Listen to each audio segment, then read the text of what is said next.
আজকের আলোচনা করছি আমাদের কর্মকাণ্ডী শিব কর্মকাণ্ডের মধ্যে এটা হলো যেরকম সমাধি কর্মকাণ্ডী গেল, কিন্তু জন্মকাণ্ড কর্মকাণ্ডী ক্ষেত্রে আমরা যদি দেখি জন্ম সংস্করণে শিশু জন্মের পর যখন দৈব জন্ম হয় তখন দেবতা হিসাবে তাকে সম্বোধন করা হয়।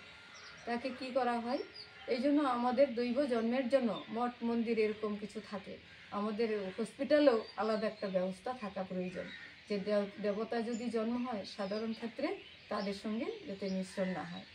ওই জন্য আমাদের স্বাস্থ্যালয়ের মধ্যেও বিশেষ বিভাগে আমাদের রাখা দরকার যে দৈব জন্ম কর্ম মৃত্যু হয়ে যায় অনেকেরই, সেই মানে পরিস্থিতি অনুযায়ী একটা দৈবস্থান বা দৈব চিকিৎসালয় প্রয়োজন, এটা আমরা করে নেওয়া দরকার।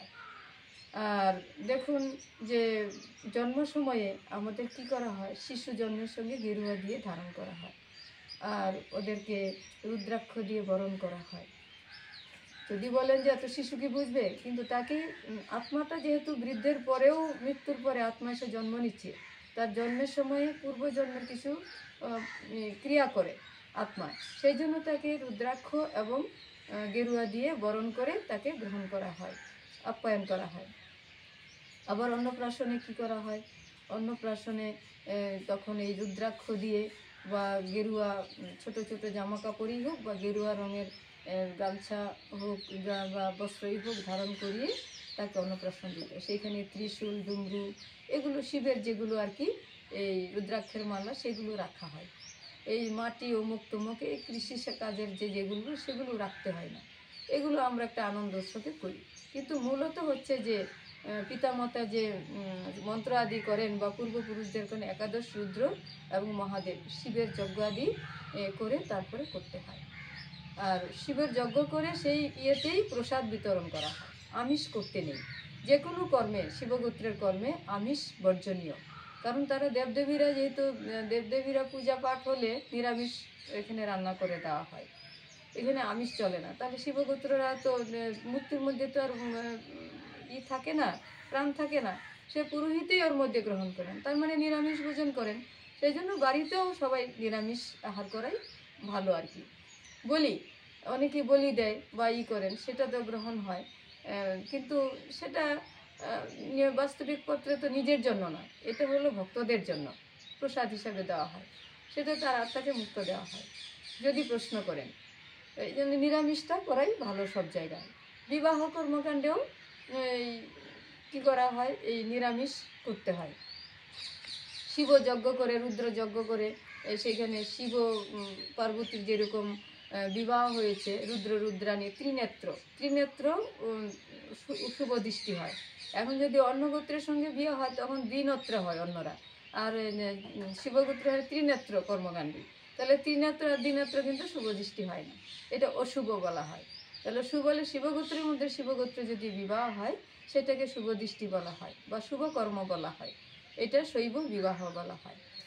আর দৈব মহাদৈব বা শৈব বিবাহ বলা হয়। তো এইখানে আমরা শিবরাত্রির যে আর কি আমরা পুণ্য, সেখানে কেউ দর্শন করলেও পুণ্য ফল হয়। কিন্তু যদি শিবগোত্র না হয়ে জন্মগোত্রের সঙ্গে বিবাহ হয় তখন সেটা অশুভ বলে মানা যায় এবং এটাকে জবনক্রিয়াও বলা যায়। তখন আর এটা দৃষ্টিতে তখন অশুভ বা যাই হোক একটা কিছু আর কি অপমানজনক কিছু একটা হয়। সে আমি যাচ্ছি না প্রশ্নে, কিন্তু কথা হচ্ছে যে বিবাহ ক্ষেত্রে এই রুদ্রাক্ষের মালা বদল হবে, পুষ্প ব্যবহার হয় না, পুষ্প দিয়ে পূজা হয় কিন্তু মেয়ে ছেলেকে যে পূজা করে সেটা নয়, ওদের একজন আরেকজনকে সম্মান করা। এই শিবগোত্রের মধ্যে এরা 12 গুণে পৈতা, মেয়েদের 13 গুণে পৈতা হয়।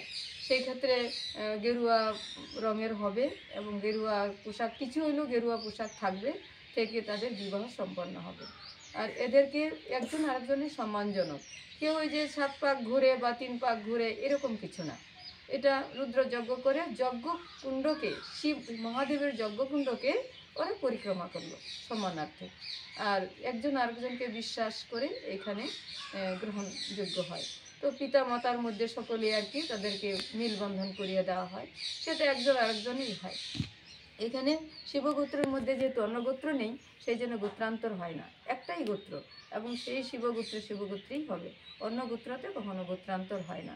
যেমন কুকুর বিড়াল হয় না, বিড়াল কুকুর হয় না, তেমনি যে যেখানে জন্ম হয় সেই জন্মেতেই থাকে, সেই আকৃতিই থাকে, তার গুণও সেইখানেই থাকে। সেই জন্য হচ্ছে কেউ যদি বলে গোত্রান্তর করে গ্রহণ করা হলো, এটা ভুল। গোত্রান্তর হয় না। অন্যদের ক্ষেত্রে যে সামবেদ বা অন্য ক্ষেত্রে যে পশু ক্ষেত্রে করানো হয় বা কিছু পশু দোষের ক্ষেত্রে, কিন্তু দৈব ক্ষেত্রে এটা হয় না। দেবতা তো দেবতাই, এখানে আবার গোত্র কি হবে?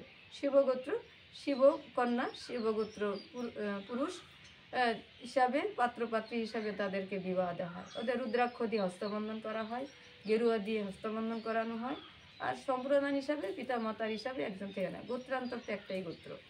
এই জন্য এই শিব বিবাহতে রুদ্রযজ্ঞ করে প্রসাদ বিতরণ হয়। এখানে আমিষ ভোজন নিষিদ্ধ, আর আমিষ ভোজন দিলে তাদের কর্মফল ভালো হয় না।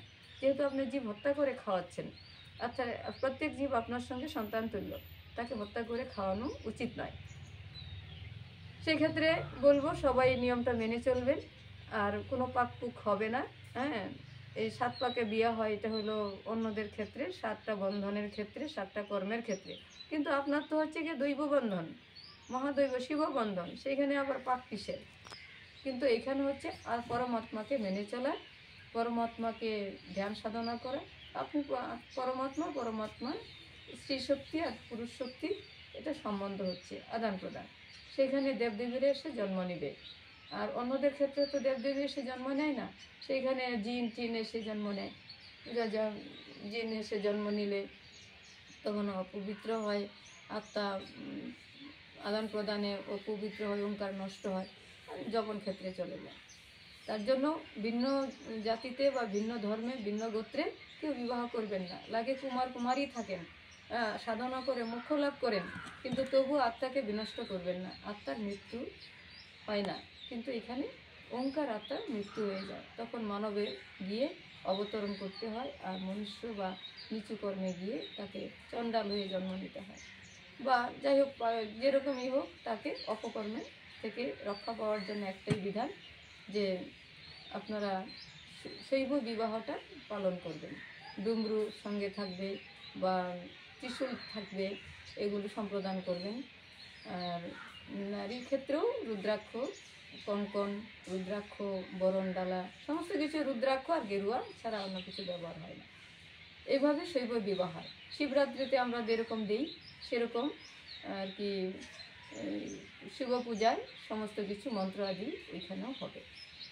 তো আজকে এই বিবাহ সম্পর্কে আমি বললাম, সেই সামবেদী মন্ত্র উচ্চারণে, এই ঋষিমণির মন্ত্র উচ্চারণ, আপনি শিবগোত্র, ঋষিমণির মন্ত্র উচ্চারণ করবেন কেন?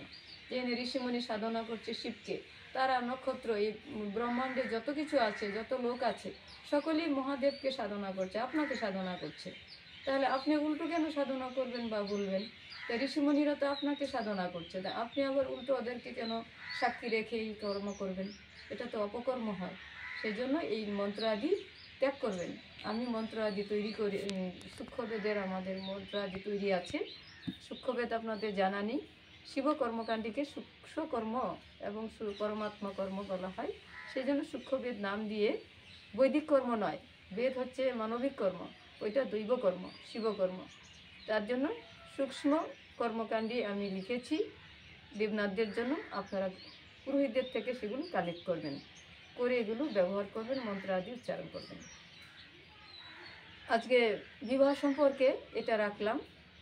আর জন্মক্ষেত্রে হইল উপনয়ন ক্ষেত্রে দেখুন, আপনার 12 গুণে পৈতা হয়। সেটা আগেও আমি বলেছি, কিন্তু আবার একটু রিপিট করছি, এটা কর্মকাণ্ডের মধ্যে পড়ে।